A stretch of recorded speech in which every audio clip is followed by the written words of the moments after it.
morning here for Liz and me over on the East and Levi over on the East Coast of the United States. And then of course it's early afternoon for our friend Catherine over in the UK. How are you ladies doing today? Great. I'm doing really good. It's a lovely, lovely sunny day here, and I've got my fire going in the background. So it's cold, but it's one of those lovely, cold, crisp winter days here. So the birds are out, the deer are out, nature's off foraging, and I'm in with my nice warm fire.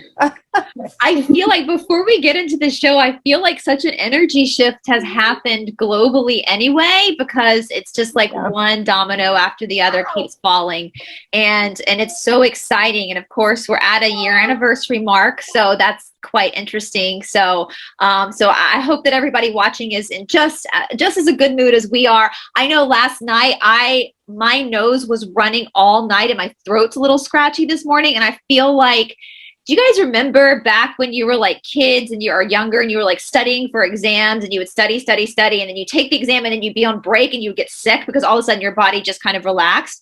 I feel like that's kind of happening to me right now. Like my body's starting to relax a little bit because it really feels like we're towards the end. So if I sneeze or have to cough, I apologize.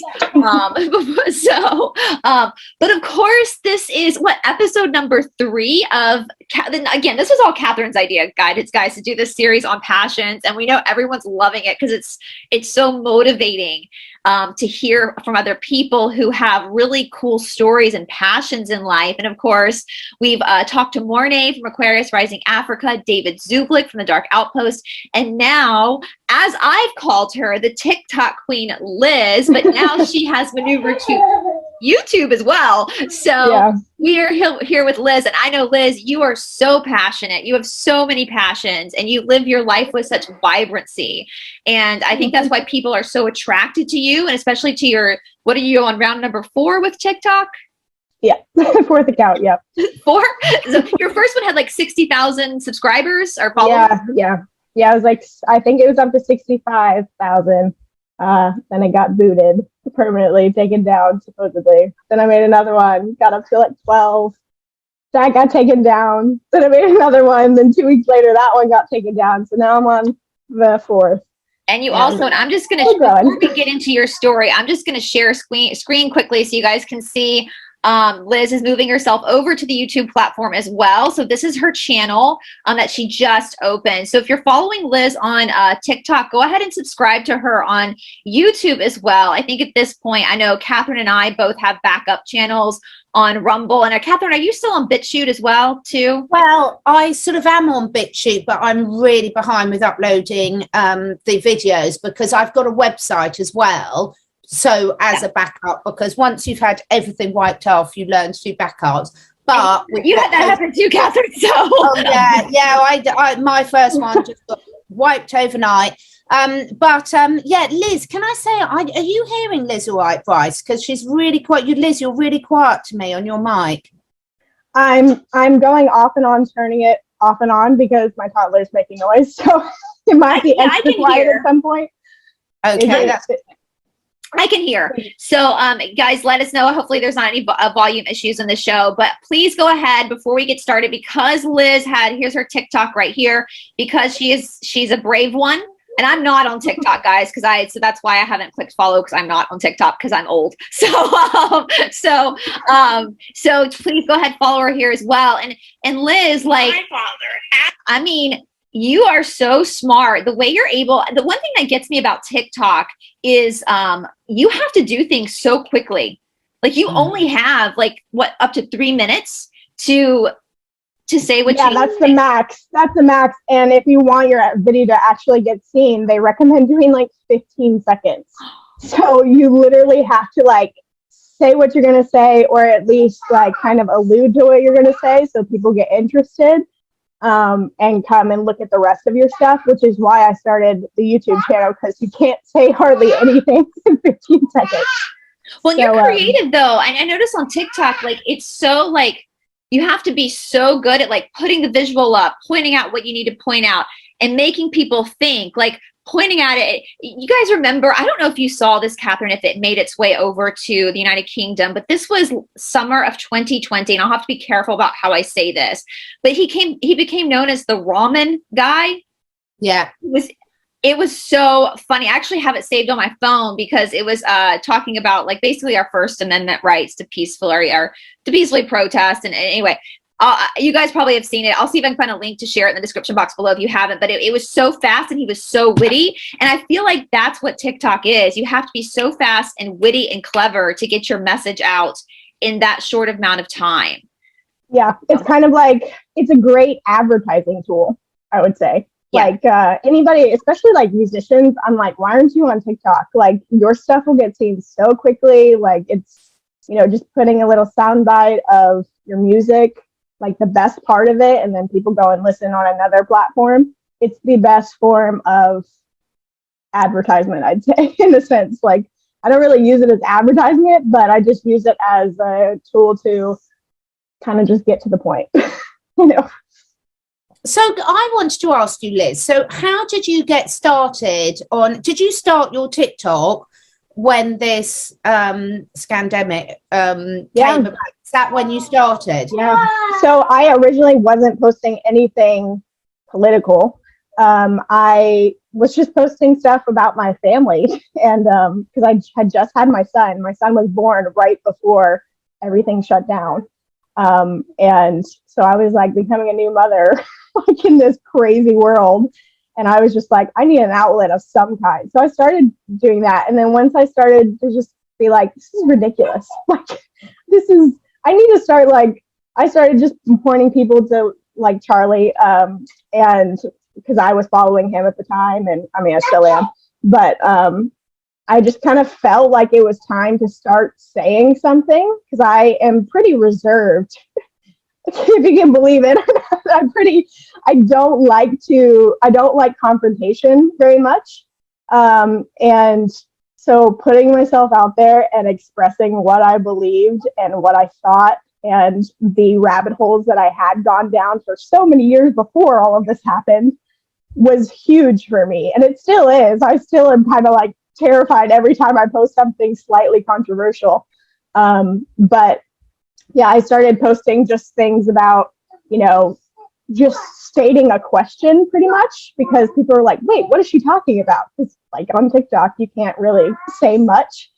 And then people would start asking me questions, and then my videos would go viral, and then I started getting more and more followers, and they're like, I love what you're doing, keep doing it. And so I was just like, okay. And then Charlie ended up finding me on TikTok. I went on his show, and he was just like, I love what you're doing. Thank you so much. Like, please keep doing it, you know? And so I did. And that has just been this kind of journey that was very unexpected and very out of character for me. But it has 100% molded me into who I am today. And I'm loving the person I am today for sure. But yes, I did start right when everything happened. Now, you told last time we spoke, Liz, because you actually just got back from the UK because your sister lives over there. And we used to do shows regularly. And of course, you took a little bit of a break, but you told me something, you told me on text message, and then we talked about it on our episode, how you kind of just recently got like activated. Like, yeah, like almost ascension yourself. Yeah, I feel like what are you doing? Come here. I feel like I've been activated slowly. Like there's been a progression of it, but I felt like when I was in England, I kept getting in tarot what they call the tower moment. Like I kept hearing that in my head, and I don't know that much about tarot. I watched Janine, and that's about it. But I just know from what she talks about, like the tower moment card is like, you know, the moment, your moment kind of thing. And I just kept hearing in my head, this is your tower moment. This is your tower moment. And I was like, what does this mean? I don't know why this is my tower moment, but great. And yeah, I feel like something just switched when I came back home. And it wasn't like I was trying to get to any certain point or try to make anything happen. Like I wasn't actively trying to like be my best self as like, you know, people are always trying to grow and evolve and whatnot, but I wasn't even trying. It was just something literally switched on in me. And I just feel like a totally different person. I feel like so much more powerful, and that I can just handle anything that comes my way now. It's kind of strange. That's amazing. And have you mentioned when you started your TikTok channel and started sort of really having the confidence to express your opinions about what and your thoughts about what was happening. How was that received by your close friends and family? Honestly, my family was very supportive because they're all on the same kind of page, which is amazing, honestly, because I know that people do not have that experience right now. But yeah, I'm very thankful that my inner circle of family, at least, is very much on the same page. And then with friends, it's kind of a weird, I mean, I'm sure you know this because you have had children, but it's kind of a weird thing that happens once you have kids. Like your friends kind of go away anyways. So it's just kind of, I like pegged it to motherhood and not so much like what I was talking about. And it's really sad because I've never really connected with my friends on the same level as like I connected with Brice. Just because I didn't really express exactly what I was always thinking or what I believed in conspiracy theory wise or, you know, whatnot. And so it wasn't really that big of a jolt to me, just because I became a mother when it all happened and my life was turned upside down anyway. So I wasn't really even focused on friends at all. But since then, I always approach it like if any of my friends that don't believe what I believe, which plenty in my age group are very asleep, which is so sad. And it made me so sad, which is one of the reasons I just kept going. So I was like, I want to be an example if I can. Yeah, it was kind of, I always approached it. If they ever had questions, I would just talk to them and just being like, this is what I believe. This is, oh, hi, cat. Oh, I used to have a black cat. I would be like, this is what I believe. This is why I believe it. This is what I found in my research. Like, if you don't believe it, it's fine. You know, I'd never like try to push it on anyone. And that opened up the conversation so much more than just being like, why did you vote for him? Like, what is wrong with you? Do you not see that he's evil? Like, you know, kind of thing. So I feel like my friends have been some of them are just now discovering that I know all this and think about all this stuff, which is hilarious. And they're like, Liz, I had no idea. Like, what the heck? And I'm like, yeah, there's a lot you don't know. You're like, I'm kind of a big deal. Low key, I'm kind of a big deal. I'm kind of a big deal. I recently just told one of my friends, she's not on TikTok at all. But I recently told her, I was like, yeah, like I have a pretty big following. Stuff like that. And she was like, what? Who are you? I was like, sorry. I just didn't think it was like relevant to talk about. It's like you're Batman, you're Batwoman. You got like this secret life that where you're this. That's honestly like a theme of my life. I've always felt like I was supposed to be undercover in a sense, and just kind of plant seeds for people and not be so like blatant about everything.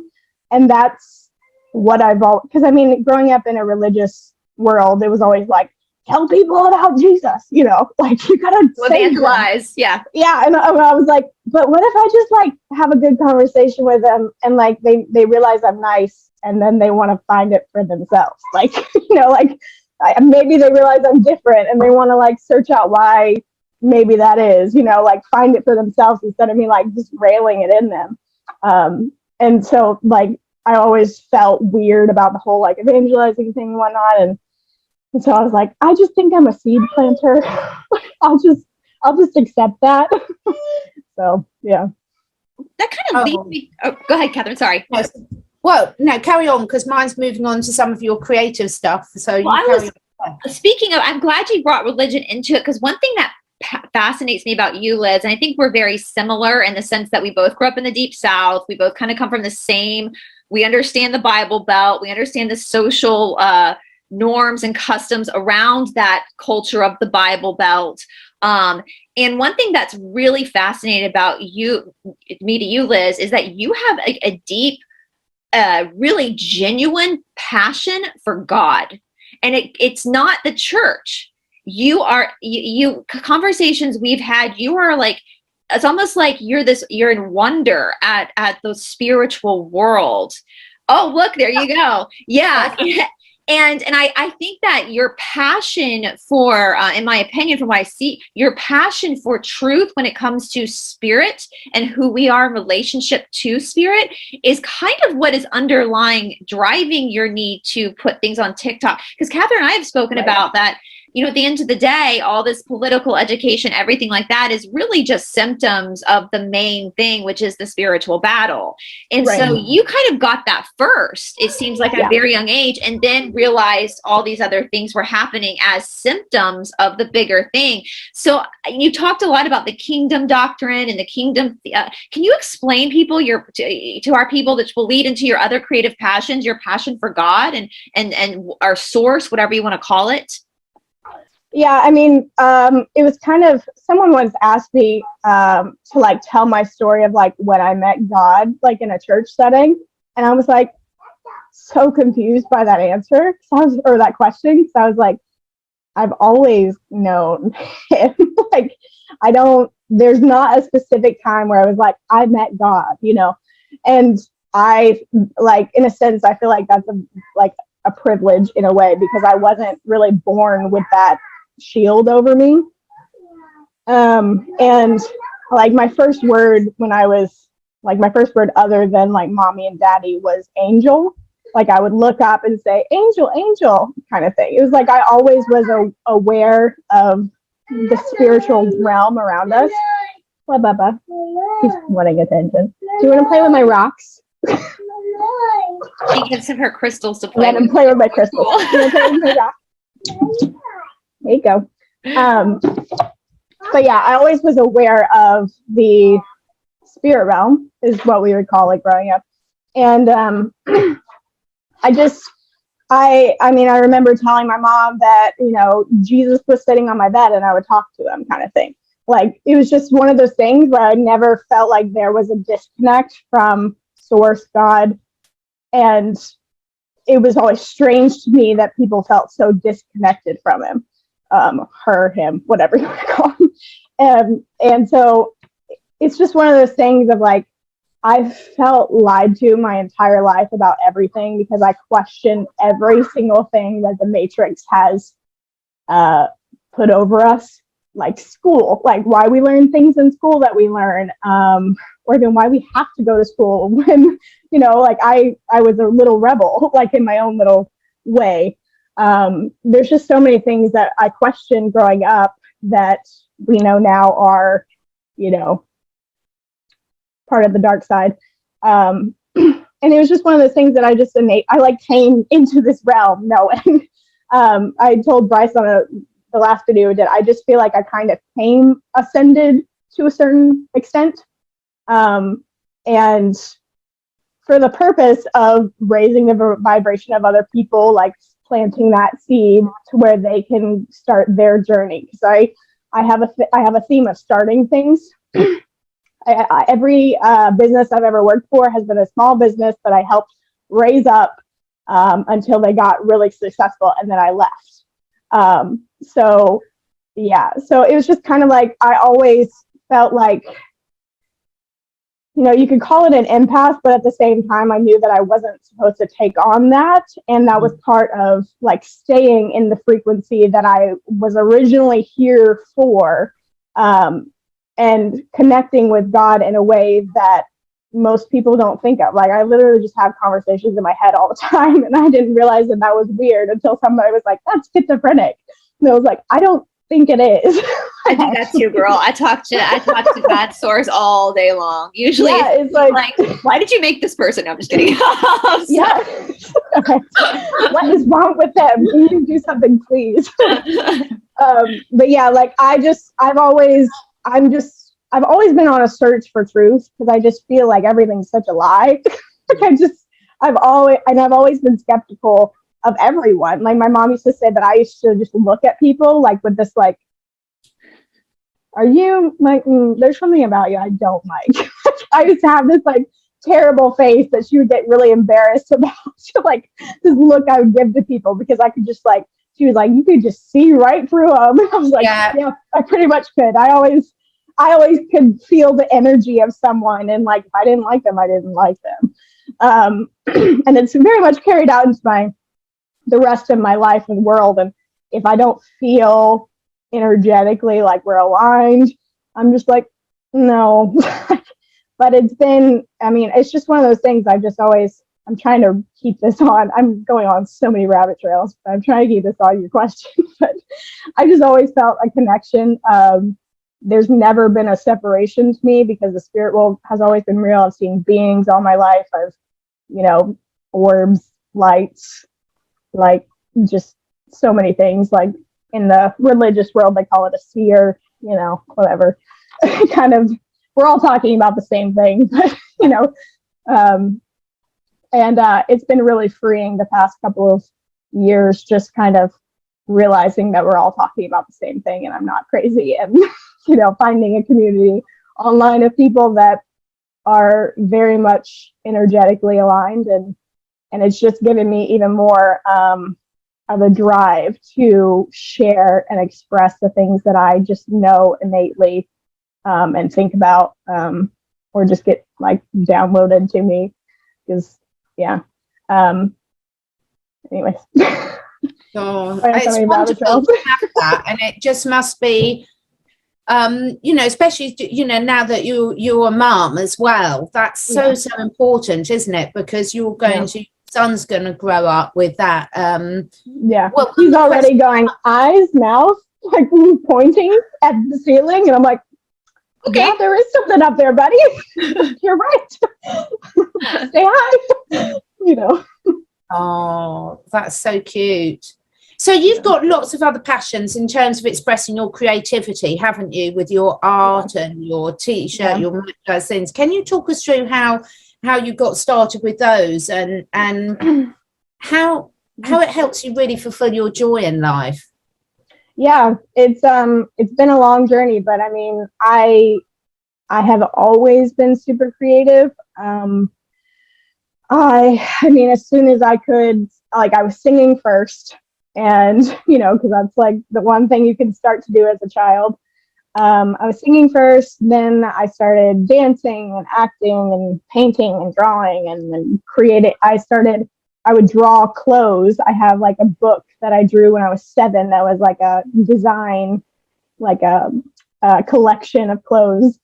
And, it's always just been one way to like get my truth out without being so in your face about it. And that's exactly what I've done with my t-shirt, sweatshirt line on here. It's one of those things I definitely, I started to, I was working a part-time job at a ballroom dance studio. I taught ballroom dance when I was pregnant with my son. And then I obviously couldn't really teach while having my son on this side of the earth, on this side of my body. And so my boss was like, well, you can do like front desk stuff, and, you can bring him with you. So I brought my son with me to work for like 17 months. And I hated it because it was so hard, because I was not able to really get any work done, and, just trying to work and take care of a baby at the same time. It's not super easy. So I said this actually on one of my recent YouTube videos, but I was talking about how I watched a video of this lady talking about how if you're in a place where you're stuck, just start telling yourself, like when you start complaining, no, I'm choosing this. And I was like, okay, like I feel like I'm very stuck because I was waiting for the world to change. I was waiting for, the whole like money reset thing. I was just waiting for anything to happen, and not stepping into my power at all. So I was like, okay, I'm going to start doing this. Like anytime I start complaining at work, I'm going to say I choose this. And I did. And then I was like, why am I choosing this? it just brought up that question in me. And I was like, there are so many other things that I could do. Like, I'm creative. There's so many ways you can make money online now. Like, you know, why don't I try to figure something out? So then literally I just came across like how to like do this essentially, like, you know, designing t-shirts. And I kind of watched a few like tutorials and whatnot. And I was like, I could do that. Like, there's so many things that I want on t-shirts. I'm like, oh, that's a great t-shirt. That's a great t-shirt. And so I started making my line essentially. And I started to put things that instead of just, you know, I could easily make Mr. T sweatshirts and they would, you know, sell out probably, you know, but I wanted to actually create something that had meaning behind it for me, and did kind of plant the seeds for people. And it's very much what I did when I was younger with like designing clothes and whatnot. And it's a step in the direction that me and my husband want to go. My husband's father is a amazing tailor, and every time we're over in Mozambique, where he's from, he makes these custom outfits for me. I just draw them up and he makes them. And we want to eventually have a store in Mozambique that he makes custom clothes, and, you know, have a way essentially for to support his family without like just giving them money. You know, give them some kind of dignity and let them do something they love, because he loves making clothes for people. And he's very creative and he can teach other people. So this is kind of the step in that direction. It's kind of fulfilling different areas slowly. And it's been a amazing thing, because the more I create, the happier I am. And I never knew that I needed that. You know, like when you become a mother, you put pretty much everything that is of you aside, especially when they're very little. And I just needed an outlet so badly to express myself creatively, because I've heard that the power of creativity, if you don't actually let it out, can eat you alive pretty much. And I think that is a symbol of what's going on in the world right now. Because I feel like we're so caught up in the matrix and the 9 to 5 and we just got to make money to survive mentality, that no one's creating and no one's, you know, sharing what's inside of them with the world. And it's essentially causing disease, I think, because there's just so much in them that's not being let out. It's like creating like a tornado effect in their bodies. But yeah, so that's what I wanted to do with my line. I pretty much design something every day. I don't put everything out, because obviously not everything's meant. She's got one of them on now. Y'all know I cut all my shirts. I am endlessly creating my reality. I have tons of Liz's t-shirts. They're my favorite t-shirts. And I do, that's one thing. And I don't know if y'all can see, my computer is having a hard time pulling up some of the images, freaking Mercury retrograde, of course. But I love how you were saying, like, you could have just gone and put a bunch of Mr. T sweatshirts up and they would have sold like hotcakes. But again, this kind of goes back to something that Catherine and I have talked about, that even though we're so freaking grateful to Mr. T and like so grateful, we understand it's not necessarily about just him or about the Kennedys or about Princess Diana. Even though we're so grateful that they kicked the ball off for us, it's about all of us. It's about all of us consciously making these decisions. Like this sweatshirt says "awaken," and all I have that under this. Oh yeah. You're pointing out all of my shirts today, like without even knowing. I hope they'll pull up. So, okay, some of them. So here's the "It's All a Pantomime," which is Charlie Ward saying, "Have that shirt too." I asked him if one of my followers was like, "Can you design a Charlie Ward shirt?" I was like, "Sure." So I made it and then sent it to Charlie and asked his permission and everything. It's got his name on it. He was like, "Absolutely, go for it." So it's blessed by him. So, you know. And it's Pope Charlie Ward, Cardinal Charlie Ward. I'm just kidding.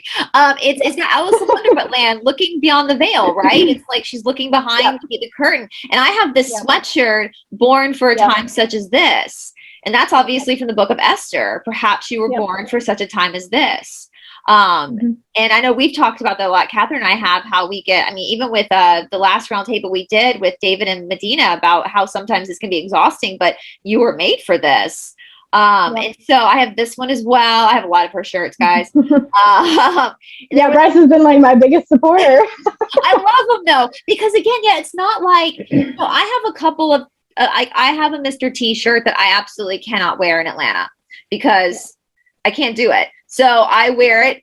I can wear it in Florida, but you know, but I can't, you know, but with these shirts, you're right. You can just, and they're timeless too, because, you know, it's all, explain the seated shirts as well. I know you've explained this on my channel before, but the seated, what is that? Yeah. So that kind of goes back to your other question that I realized I didn't answer. It's essentially like, so stepping from like religious mindset to kingdom mindset, just essentially realizing that you are seated, you know, it's in the Bible, it's like you're seated in heavenly places. So if we are the DNA of God, of the divine, then we are rulers and kings and priests and whatever you want to call it. And, you know, they all have thrones, essentially. So being seated in that place of authority to where you're not a victim and you're essentially taking control over your life and your world, is essentially like, I think the goal that we should all have, is just kind of taking charge of who we are and realizing who we are, and just being firm and planted in that place of peace and seated there no matter what's going on in our world, and kind of dictating and legislating, you know, to make things better.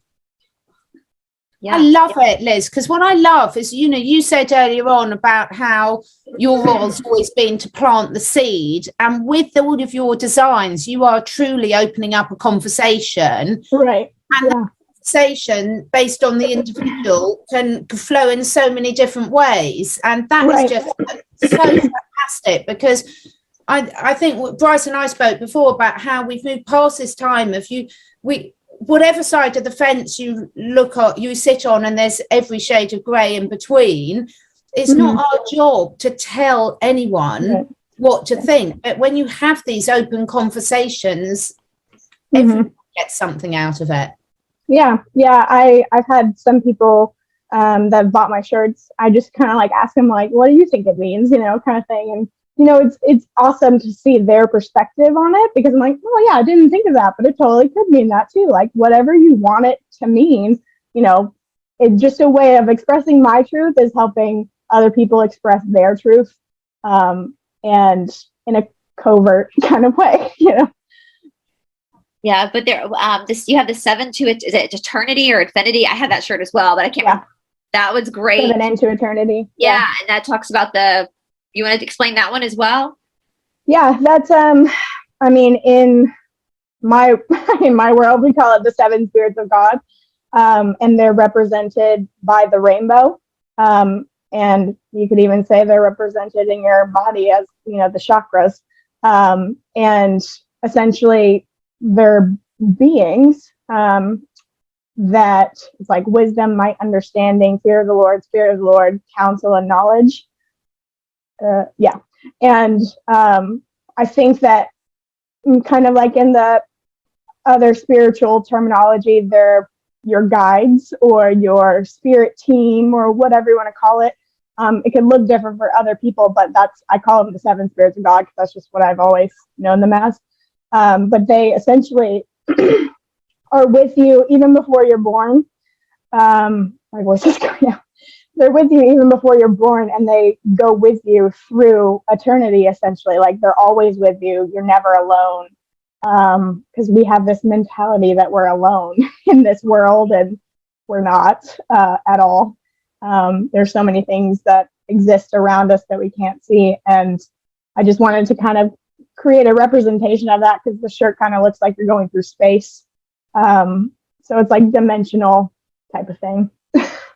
I don't know if I said that clearly. No, but how beautiful is that? If somebody, if I had that shirt, if I were to wear that shirt and someone were to stop me and to explain that to someone, that you never know, like you're right. So many times we do feel very alone. and to know that even if a human being isn't around you, spirit is, and that you're not an accident. You're here on purpose, and you have purpose. And that's the biggest thing that your shirts and your collection shows. Again, that's why I talked about your passion with God to kick it off, is because you have that passion for people to understand how special they are. And you see that through your shirts. Yeah. And even with finding the truth, it's just kind of like, I just feel like my mission in life is to find the truth, like so much more intensely than maybe other people. Like, I can't go about my life just being like, oh, I don't know if it's true or not. Like, I have to figure it out. I have to. It could be the Aries in me, but I just feel like there's just this fiery burning thing that's just like taking me through this dimension that we're in, that's like, we have to search out every possible avenue to find it, which is why I've even, like, over the last, it's really been the last couple of years, that, like I was saying earlier, that everything, we're all talking about the same thing. You know, like in Hinduism, in Christianity, in, you know, the Muslim culture, like, we're all talking about the same thing. Like, we're all talking about God. We just have a different way to describe it. And it's been so freeing for me to realize that, because growing up in the religious world I've been in, you know, this is bad, this is good. And I was just like, that's just so limiting. Like, I hate that. I hate that so much. Like, I'm bored with that. I'm so bored. And yeah, it's been, I just feel like the closer you get to source God, the more free you become. So that's how I know that I'm like on the right track. And if I can help other people discover that freedom, I'm going to do it. That's lovely. That's absolutely amazing. And we've spoken loads of times, haven't we, Brice, about this black and white thinking is just so limiting. And as you were saying, it's actually seen as a mental illness, because there's nothing like that. I mean, like gorgeous pumpkin here. He's amazing and he's perfect. But I don't think mice think that, because he'll still go out and catch mice. You know, so there's so many different ways at looking things through a different perspective. And we're not meant to be a black white. I mean, how boring would that be if that's the world we lived in? I get bored. I got bored with religion, and I mean, I was like in a charismatic world, and I remember going to a conference and being like, I know why people think we're crazy. And God, if this is all there is, I'm done. I'm like out. This is not enough. Like, there's got to be more. And then I've told Brice before, but I've kind of from there went into like what I call like more kingdom mindset of the kingdom of God and the ever expanding kingdom of God and universe and whatnot, instead of this, oh, when we die, we'll go to heaven. Great. Yeah. You know? No, I get that. I think you're so right, because it does liberate. I know Stephanie has talked about this a lot before, when the chains of that mindset kind of shift in you and come off of you. It's so liberating, because and I think a lot of religions, not just Christianity, kind of put that guilt and shame into you. But when you realize that that's not who you are enough, and you were created by source, it is very liberating. And I know Catherine and I, we've spoken about like extraterrestrial life. And I think I'm like you, Catherine, before this whole thing, I didn't really care if there were aliens or not. I was like, there probably are, but I'm more concerned about like this planet. I'm more concerned about that ghost in my house. But then I know when I started covering this stuff on the Dark Outpost, we got so much backlash from very conservative Christians, because the idea of there being like an all-encompassing universe beyond our own understanding was like too much for them. And so it does show that limit. But when you break through that limit and you see the possibility of Palladians, of all these different life forms, how great God is, source is, creator is, and how you are just as much a part of that as they are. That's how important you are. You're not an accident. You're not just some spoof of nature. Like, you literally were put here on purpose, just like they were. And I just applaud you, because I think when I was because you're a lot younger than me, when I was your age, I did not have that confidence that you have when it comes to understanding what you, I don't think I really understood what I believed at that point. So that speaks to the maturity of your soul. It also says that age is just a number, guys, because unless it's a child, then it's not good. But there you go. You know, unless it's a child, it is not okay. Big water, yeah. But no one's starting rumors. Yeah, no. I just want to. We know how YouTube works. Like, we just want to clarify that. I'm talking about the philosophical understanding of knowing God, of knowing truth. You know, it doesn't matter what, you know, you have a deeper understanding than most 40, 50, 60-year-olds do. And you found that level of liberation, that Empress, I think of the tarot cards, that Empress card, the most powerful, one of the most powerful cards in the deck. You understand, you have and I think part of understanding, I know Catherine and I have talked about this too, part of having an understanding is knowing that there are things you don't understand. And knowing that there are things you don't know and being okay with that. And when you're okay with that, you would then become powerful. You know? That's the most freeing thing, is like, I might believe this today, but I might believe something totally different tomorrow. And I accept that. So the people that accept me will accept that. Yeah. I just think that is just so important. And what makes me, I mean, I'm just smiling throughout all of this because I just think, for you to be a young mum and to have this level of awareness and this sort of attitude, it just gives me such hope for the future, not just for yours, because the enjoyment that you're going to get. I mean, just seeing you here and in all your other videos I've watched with you and Brice, I love the fact that Levi's there with you. I love the fact that you're communicating with him and giving. I just think it's such an example. I don't want to be an odd man saying, oh, you're such an example, but it's so lovely to show people that there's a different way of doing things. Because I grew up where it was like, you couldn't possibly take your child to work. You couldn't possibly, you know, children were to be seen and not heard, which never worked with me, which is why I was always in such trouble. But it's just wonderful seeing you creating this life for you and your family. Honestly, I really do applaud you. And so many people are going through this decision at the moment about whether to take their children out of school, what to do with their lives. And this is why we want to talk about people's creativity. And you are the perfect example of just saying, explore this. Yeah. What about what I do? He's saying, listen, come here. I feel like it's become what?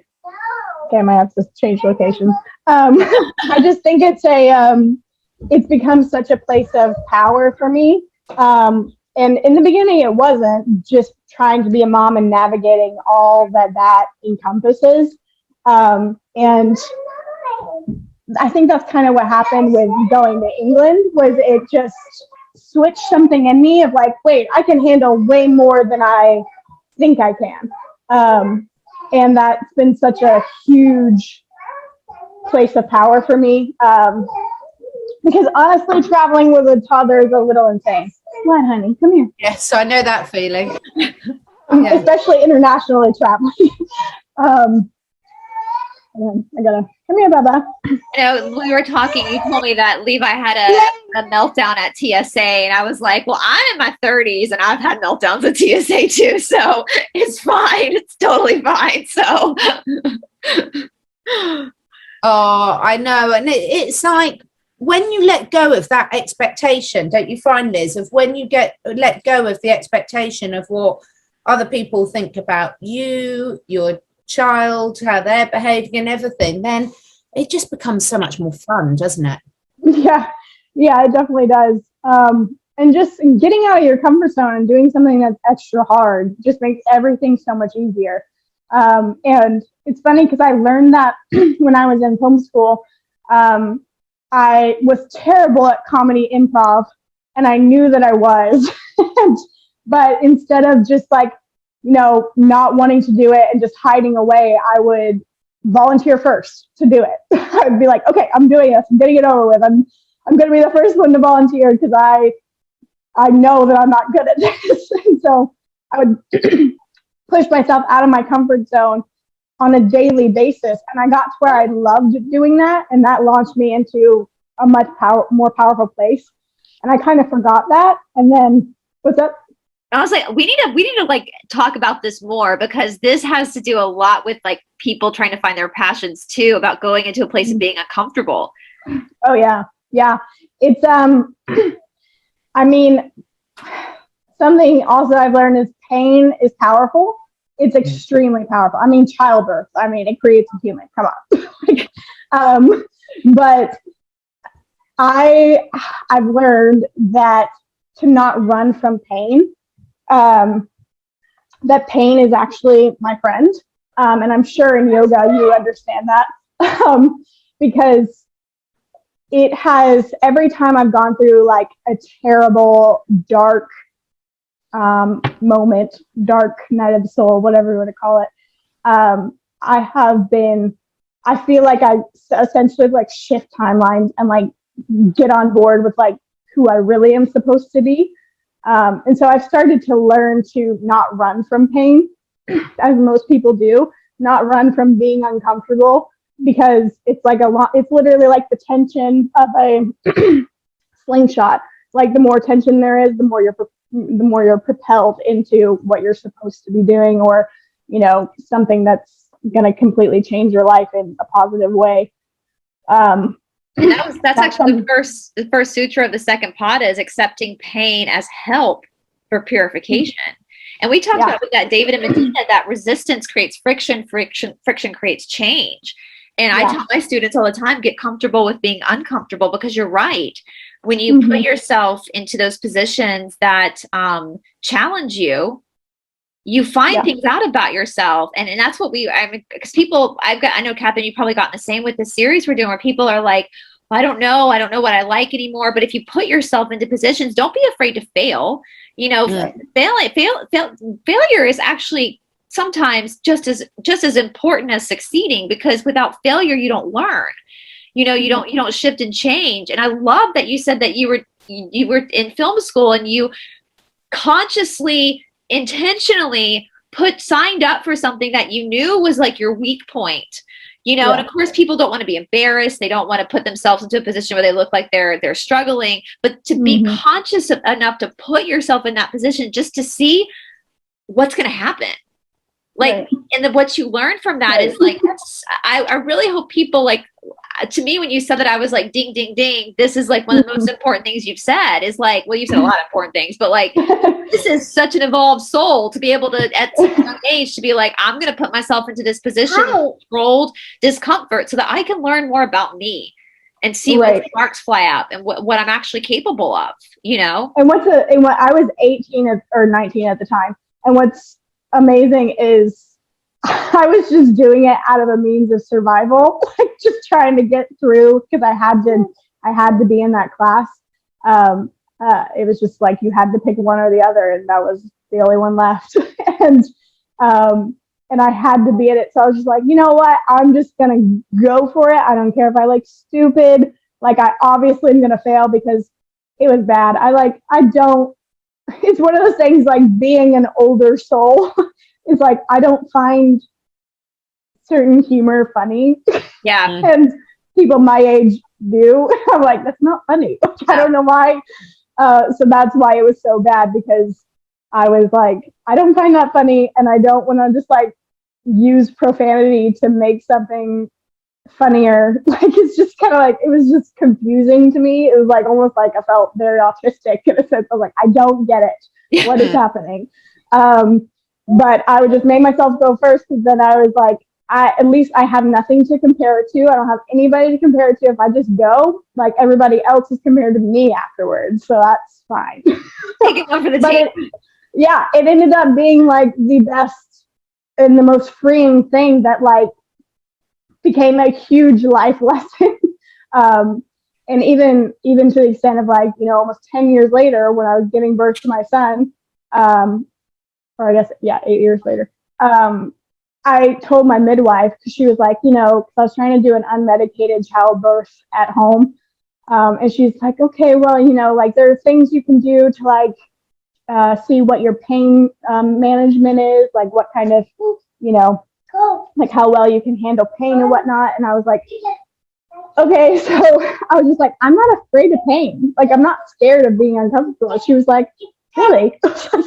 Yeah, no, like I think I can handle it. Like, you know, childbirth is not even like a scary thing for me. It's like afterwards of being a mother. Like, that's what's scary.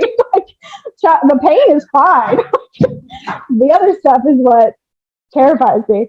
But even she was just like, well, that's a great mindset to go into childbirth with. It's just, you know, that it's the pain, you know, won't last, and I'm not going to be scared of it, and it'll actually produce something really good. And it literally all stemmed from the time of me being uncomfortable in film school. Like, you know. Oh, it's fantastic. Do you think, Liz, that part of the reason we're in this mess that we're at, or even though touch wood we're coming out of it, is because a lot of people are not able to have those difficult conversations and learn? Absolutely. I mean, we're so conditioned to just be distracted, and we never, like, no one ever sits quietly with themselves anymore, and deal with their inner demons, their trauma, their inner child that needs healing, whatnot. No one just sits and lets those thoughts come up. I mean, there's like screens in cars nowadays, like for children to like watch something while they're driving. There's, you know, airplanes, we have screens. There's, you know, radio. There's always something that you can be putting into you to distract you. And that's very much the world that we live in. I mean, I remember telling my friends, can I go back in the room now? He's like, why are you looking at me like that? I remember telling my friends that I like never listened to something. I like always just drove in silence. And they were like, what is wrong with you? I was like, I like my thoughts. I like listening to myself think. And that's when like so much gets revealed to me. Okay, we need to go back. And they were just like really confused. Like, honestly, growing up, I was just the weird one. I was just like the weird, like, I don't know how to describe it, but I was just always just like doing things that like old people would do. Like they would tell me, but it was like I realized that I just didn't want to be distracted. Like there was so much more benefit in just letting myself be, so that whatever was talking to me, I could actually absorb and understand and think about and process. And I went through a really long time of being essentially like a hermit, like just kept to myself in the quiet all the time. Like when I wasn't working or whatnot, I like studied quantum physics. I just dove into like everything that I could. And it very much just launched me into what I'm doing today and like talking about today. Because I had all that time to myself. It was right before it was like 2 years before I had Levi. But I feel like that is it for sure is one reason why our world is the way it is, because everybody's so disconnected from themselves. Yeah. And that's the goal, I think, of the dark side is to get us distracted and disconnected from our divinity, essentially. So how are you feeling about where we're at globally now? You know, I know it's a big question, but you started by saying how good you were feeling. I feel the same. How are you feeling, Liz, about where we're at now as humanity? I mean, honestly, speaking not from this past week of Mercury retrograde and full moon, I'm feeling great. Otherwise, this week has been rough, but it's been very healing. But I feel just the start of this like new year, what we call the new year. I have just had this like excitement bubbling up in me, like I haven't had in ever, I don't think. Just really being excited for the future and just ready to actually like start the new world. And like I'm getting like the projects that I want to do like ready in my head, and setting myself up to like be ready to work essentially. So I think so many people are just like, oh yeah, everything's going to change and it's going to be kumbaya. And I'm like, no, we got to get to work. What are you talking about? But it's going to be a different kind of work because we're going to be following our passion, our dharma. Like you started off saying that you want to bring like you with your in-laws, because they are tailors, and you want to give them not only a chance to like provide, but to be creative in their and what they can do, their talents, because they're talented as well. And so like that passion is coming forth from you through, and we have this really screwed up, I think the Western world in general just has this really screwed up view on work. Like we think that work should be something that is like stressful and not fun, but necessary, that we got to fight for. But that's not what dharma is. You know, if you do what you love, you'll never work a day in your life. When you're working on something you're passionate about, you can create, and like the time flies, and it's not even, you're not even counting the hours to see how much money you're making. You're actually enthralled in the creation, and the opposite of war isn't peace, it is creation. And so it's like that different perspective on what we're going to be doing, because I don't believe, in my personal opinion, and I'm not a money expert, but I believe when we come into this new earth, the new financial system is going to make it so we're not lacking anything, that we're all going to be provided for by the universe, that as we're supposed to be. In a I don't, people say it's communism, not like that, in a very non-communistic way. We're all going to have our freedoms and our rights. And so therefore, if everything you have is provided for, what are you going to do? It's like, I think I told you in one show, Catherine, or maybe, I can't remember, but my best friend growing up, I remember being at her house and her dad said to her, if you didn't have anything to fear, if you didn't have to fear failure or whatever, what would you do? If nothing bad was going to happen. And it's like asking people, like, if you didn't have that fear of survival, if you didn't have that fear of providing for your family, what would you do? What would you create? It's even, I kind of took that mindset of, I mean, I'm in a place where my husband has a full-time job, so I'm very blessed to be able to do it in this world that we're in currently. I'm hoping it changes for everyone at some point, but I'm very blessed to be able to, when I started thinking about what I wanted to do from home outside of going to that dance studio, I was like, what actually brings me life that won't feel like work, that can produce money? And I was like, clothing, that's what it is. And I love, like, fashion is, I mean, I don't like the world of fashion, but I love expressing myself through fashion. It's just one of those things. Like, my sister makes fun of me all the time because I'm like, oh, this looks cute together and this looks cute together. What if I wear this? And she's like, why are you so excited about this? I don't know. I just am. Like, it's just a part of me. I love creatively, like being able to put something on that I've created. I literally wear all of my own stuff. I'm like, ooh, I just made this one, I'm gonna buy it. And my husband's like, maybe you should wait a minute. Like, maybe you should wait till other people start buying it more, and then you have the money to buy it first. I'm like, but it's so cool. I'm so excited to wear it. I love it. It's just a part of me, though. When you wear stuff that resonates with you. I mean, we all talk about words or energy and intent. You know, my favorite water bottle is one that's got lovely symbols engraved into it and things. And it is. And if you're wearing stuff, not only that you've created, but are they giving a message out to the world that you want, that is going to have an effect, not only on your energetic field, but on everyone else that you interact with. Yeah. And I can tell because I get compliments all the time on when I actually wear my own stuff. They're like, oh, I love that. And then when I wear something that I bought from a store, people are, no one says anything, kind of thing. And I'm like, oh, thanks, it's mine. I did that. I made that.